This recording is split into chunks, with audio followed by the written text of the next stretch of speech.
армысыздар сақтардың салтын сақтап, ғұндардың ғұрпын дәріптеп, түркілердің көтерген көк туын қолдан түсірмеген алаш атты асыл елдің ұрпақтары. Қайырлы күн құрметті Мақатаев әлемі YouTube арнасының көрермендері. Бағдарлама жүргізушілері әдеттегідей әріптесім Гүлбану Берікқызы және Бексұлтан Нұрланұлы.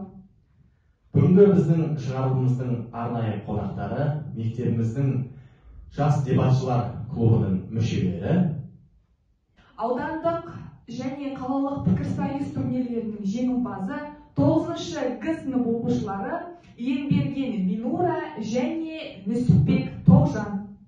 Студиямызға қош келдіңіздер. Жалпы қыздар, сіздерге қойылатын алғашқы сұрақ осы пікірсайыс әлеміне қалай және қашан келдіңіздер? Барлықтарыңызға қайырлы күн. Жалпы пікірталасқа келгенімізге жарты жыл болып отыр, және осы жарты жылда біз көптеген биік белестерді бағындырып, мектебіміздің даңқын асырып, көптеген турнирлерді бағындырып жүрміз. Және де мектепте пікірталас клубы ашылады деген жаңалықты естіген кезде жарты жыл бұрын біз өте қуандық Бинура екеуміз, және де бірге барып, жазылып, қазір міне жемісін көріп жатырмыз.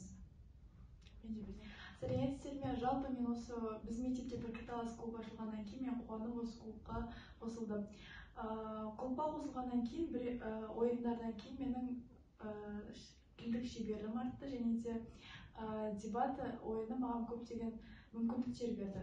Рахмет жас пікірсайысшылар. Қазақстан Республикасының білім және ғылым министрі Асхат Аймағамбетовтің қолдауымен мектепте пікірсайыс қозғалысын дамыту қолға алынып отыр. Осы уақытқа дейін студенттік лига өзіндік қарқынды түрде дамыса, қазіргі таңда мектептегі пікірсайыс қозғалысын дамыту жүзеге асырылып отыр. Енді келесі сіздерге сұрақ. Жалпы көптеген байқаулардың, жарыстардың жеңімпаздарысыздар. Енді осы пікірсайыс пен басқа жарыстардың қандай айырмашылығы бар, қандай өзгешелігі бар? Пікірталас сайысында, жарысында біз өз идеяларымызды ортаға саламыз. Маған осы жер өте қатты ұнайды.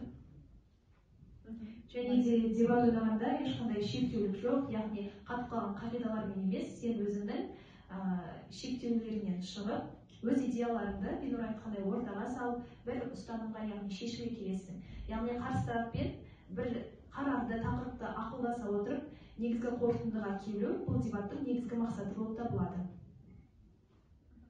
Дебат ақыл-ой парасаттың майданы. Осы дебат жарыстарына қанша уақыт дайындаласыздар? Қарар, яғни турнир бізге бір апта бұрын айтылады. Сол бір апта уақыт аралығында біз екі тарапты да, яғни қарардың даттаушы жағында, жақтаушы жағында қарастырып, бірге талқылап, жетекшілерімізбен бірге дайындаламыз. Әрі ғаламтор желісінен көптеген ақпараттар ізденеміз. Рахмет. Сіздерге келесі сауалымыз.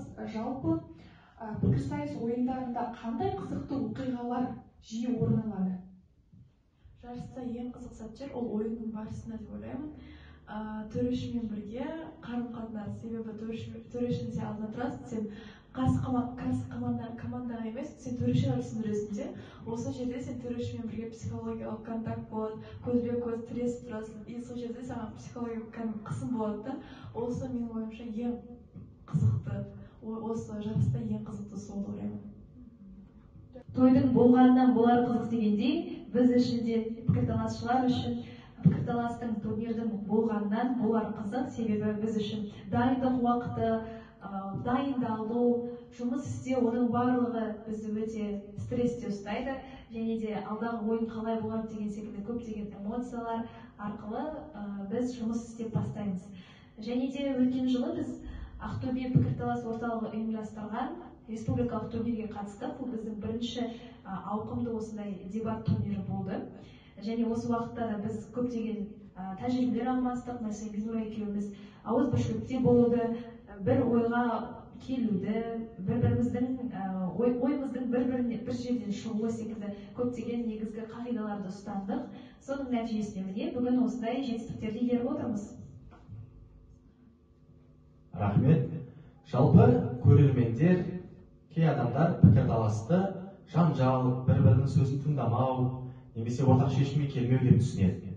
Осы сіздердің пікірсайыс клубына келіп, өздеріңіз қыз бала болғандықтарыңызға қарамай осындай пікірсайыста өздеріңіздің пікірлеріңізді білдіріп, осы саланы таңдағандарыңызға ата-аналарыңыз қарсы болған жоқ па?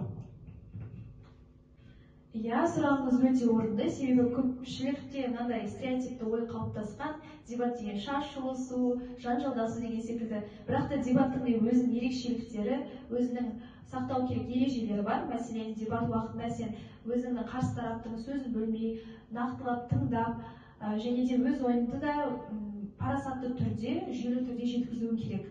Сол секілді бұл ақыл мен ойдың парасаттың ортасы дегім келеді. Нақты қағида, ол ойында қарсылас болсаң да өмірде дос бол деген. Біз осы ойынды біз сол кабинетте қалдырып кетеміз, ал өмірде дос боламыз. Сол үшін стереотиптердің бұл жерде маңызы жоқ. Рахмет, құрметті пікірсайысшылар. Білім бәйгесінде әрдайым бәйгілі, қазақ жұртына әйгілі болыңыздар деп тілек білдіреміз. Құрметті көрермендер, біздің бағдарламамыз осымен өз мәресіне жетті.